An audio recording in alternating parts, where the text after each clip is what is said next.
Boa tarde a todos. Eu também falarei em português para poupá-los do meu terrível inglês. Quero inicialmente agradecer ao professor Marçal Justo Filho, ao César Pereira, ao Maurício Gun, os organizadores do evento, pelo convite, a oportunidade de nos dar de conversar com a comunidade de advogados, de investidores, e, sobretudo, investidores que pretendem ou já estão investindo capitais no Brasil. A primeira pergunta é porque eu disse há pouco tempo, numa palestra, 2 dias numa faculdade, por que juiz fala de arbitragem se a arbitragem está exatamente fora do âmbito judiciário? Eu diria fora em termos, porque a execução da arbitragem se faz no Poder Judiciário, se faz através do juiz e do juiz de primeiro grau. Mas a arbitragem internacional, por uma questão de soberania, passa necessariamente pelo crivo, pela chancela do Judiciário e, especialmente, pela chancela do Superior Tribunal de Justiça. É de competência do Superior Tribunal de Justiça a homologar as sentenças estrangeiras exequíveis no Brasil. E sentenças estrangeiras exequíveis no Brasil, entenda-se, não só aquela de natureza jurisdicional, ou seja, da jurisdição dos Estados, mas, sobretudo, aquelas também de jurisdição arbitral. E a pergunta que se faz é, mas por que isso está no Superior Tribunal de Justiça? Há pouco tempo, reunidos, discutimos na competência da Corte uma proposta de alteração da Constituição para retirarmos, jogarmos para o juiz de primeiro grau a homologação da sentença estrangeira. E eu fui o primeiro a me contrapor, a não concordar e após as minhas posições, os colegas, os membros da Corte, os ministros da Corte entenderam a razão.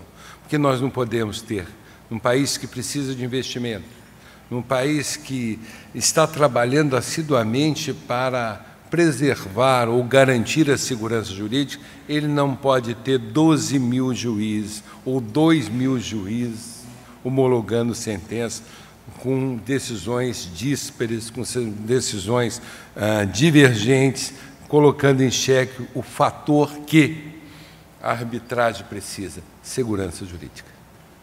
Por isso é importante mantermos ainda por um bom tempo, no Superior Tribunal de Justiça, a competência para homologação das sentenças arbitrais. Isso faz-nos, e tão importante a Corte entende ser a homologação dessa sentença, que ele é feito pelo seu órgão maior. Toda vez que há controvérsia sobre a execução da sentença arbitral, a competência para homologar essa sentença, esse julgado, é da Corte Especial, que é o órgão de cúpula do Superior Tribunal de Justiça, ou seja, o órgão composto pelos 15 ministros mais antigos, não necessariamente mais antigos de idade, que eu sou muito jovem e integro, mas os 15 mais antigos de tempo no tribunal, de posse no tribunal. E, portanto, eu já gostaria de dizer aos senhores que os membros da Corte têm uma preocupação enorme hoje com o juízo arbitral. A arbitragem, longe do passado, é algo muito bem visto e muito bem recebido no Superior Tribunal de Justiça. Sabemos todos nós de um problema crucial na justiça mundial, que alguns pensam que é brasileira, que é a morosidade da justiça estatal. Sabemos que essa justiça, além de resolver conflitos de natureza privada, de natureza negociais, resolve conflitos de natureza de direitos fundamentais, da personalidade, da família, e que, em larga escala, ocupam o tempo do tribunal, sem contar as demandas do jurisdicionado ou do contribuinte com os Estados, e aí eu me refiro aos Estados-membros e também dos jurisdicionados com a União. Portanto, nós temos um judiciário com mais de 50 milhões de processos em trâmite. pode-se exigir celeridade? Evidentemente que não. Por mais sérios que seremos, ainda seremos morosos se compararmos com a celeridade, a rapidez com que os litígios são resolvidos em sede de juízo arbitral. Entende a Corte que o país é um país em desenvolvimento. Entende que uma das principais funções da jurisdição é a segurança jurídica. E segurança jurídica não se obtém apenas através da jurisdição estatal. Mas talvez, em muitos casos, melhor até na jurisdição arbitral. E por quê? Porque na arbitragem vamos encontrar árbitros especializados, vocacionados, ao contrário do juiz que recebe mensalmente 1.000, 1.200, 1.300 processos para julgar.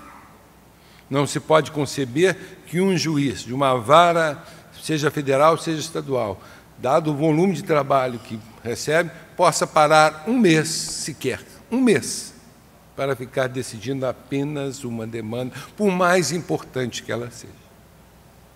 Daí a necessidade de termos a arbitragem não como algo que concorre com a jurisdição estatal, mas a arbitragem como algo que compõe com a jurisdição estatal o vetor justiça. É verdade. Justiça não é privilégio da jurisdição estatal. O Estado, tenho dito por onde passa, não tem monopólio da jurisdição.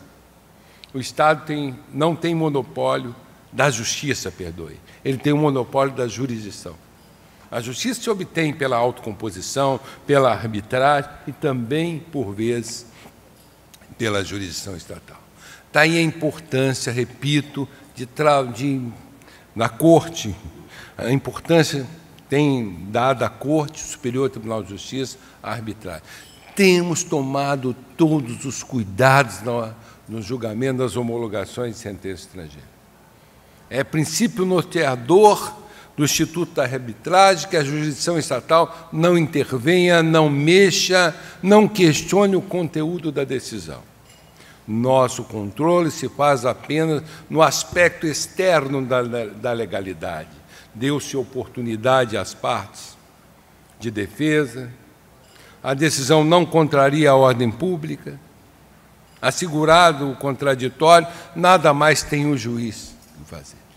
Tão importante entende a Corte a atuação do juiz arbitral que nós não permitimos, a Corte não permite, que aquele que subscreve, aquele que firma o compromisso arbitral, possa se valer da demanda da jurisdição estatal.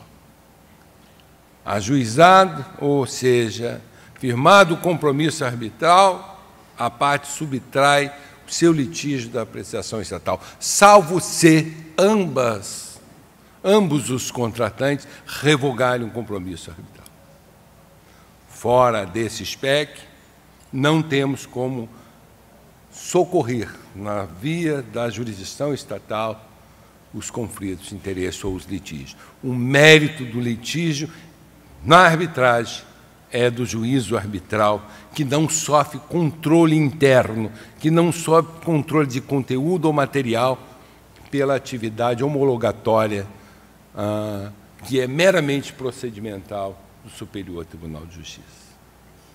Sabemos da necessidade de ofertarmos ao jurisdicionado, seja nacional, seja estrangeiro, a certeza de contar com aquilo que ele contratou. E lembre-se, o juízo arbitral se estabelece por vontade das partes. Aplica-se um princípio constitucional da autonomia da vontade. E melhor, o Supremo Tribunal Federal, depois de um longo debate, firmou pela constitucionalidade da lei da arbitragem e, consequentemente, dos acordos, das convenções internacionais firmadas sobre a matéria.